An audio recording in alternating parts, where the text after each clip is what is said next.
বিকাল হইলেই কেন জানি এটা সেটা খুব খেতে ইচ্ছা করে। আর বাবার বাড়ি থাকলে তো কোনো কথাই নেই। এইজন্যই বলে বাবার বাড়ি মধুর হাঁড়ি, তাই না? এই খাবারটা আমার ভীষণ পছন্দের। তবে প্রতিদিন দিলে খেতে পারবো না হয়তোবা। কিন্তু মাসে ২-১ বার দিলে আমি অনায়াসেই খুব তৃপ্তি সহকারে খেয়ে নিতে পারবো। এই খাবারটা অনেক হেলদি। আপনারা চাইলে বাসায় ট্রাই করে দেখতে পারেন।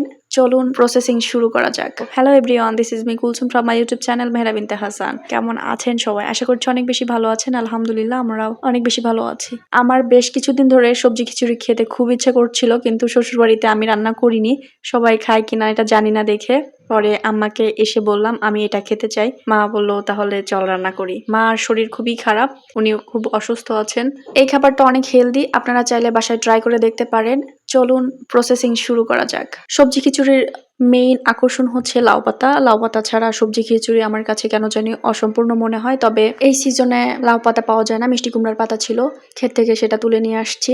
আর ফ্রিজে বেশ কিছু ধরনের সবজি ছিল, যেমন আলু, গাটি কচু, চাল কুমড়া, ভাদাল সবকিছু একটু একটু করে দিয়েছি। পেঁয়াজ, মরিচ, রসুন ফালি করে দিয়েছি। আমি ভাবছিলাম হয়তোবা রান্নাটা আমাকেই করতে হবে, কারণ মার শরীরটা খুবই খারাপ। কিন্তু লাস্টলি রান্না করেছেন আম্মা। আমি সবকিছু অ্যারেঞ্জমেন্ট করে দিয়েছিলাম। মা সুন্দর করে মাখায় টাখায়া চুলায় তুলে দিয়েছেন। আর এদিকে আমাদের বাসায় একটু কাজ চলতেছে, সেটা কাঠের কাজ যেহেতু করা হয়েছে, কাঠের টুকরাগুলো পড়েছিল। ছোট বোন আর চাচাতো ভাই মিলে ঢিসি করে গুছায় রাখতেছিল, রোদে দিয়ে এটা পোড়ানো যাবে। আমি ছাদে আসছি জামা কাপড় তোলার জন্য।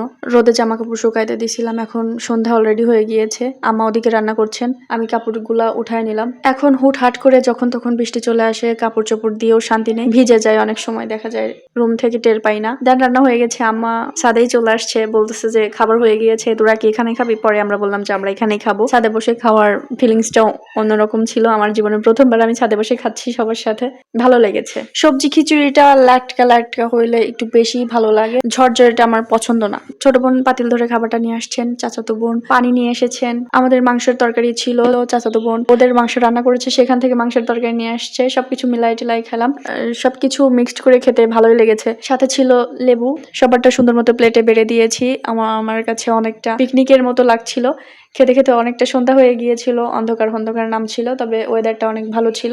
আমার মাংসের থেকে মাংসের দেওয়া আলুটা বেশি পছন্দ, অনেক বেশি ভালো লাগে। প্রথমবার এক প্লেট খাওয়ার পরে আমি সেকেন্ড টাইম আবার নিয়েছিলাম। খাবারটা এত বেশি মজা হয়েছে, আমি রান্না করলে হয়তো বা এত মজা হতো না। আমার হাতের ছোঁয়াতেই আসলে বেশি মজা হয়, আমি বুঝতে পারি বেশ বিষয়টা। আম্মাও যে মশলাগুলো দেয় আমিও সেম দেই, কিন্তু কেন জানি আমার খাবারে ওই রকম টেস্ট আসে না যতটা সুন্দর খাবারের টেস্ট আমার আসে। একটু আঠালো আঠালো, তার সাথে একটু মাংসের ঝোল, একটু লেবু মিক্সড করে খাইতে এত বেশি মজা। অনেক দিন পরে তৃপ্তি সহকারে অনেকগুলা খিচুড়ি খেয়েছিলাম।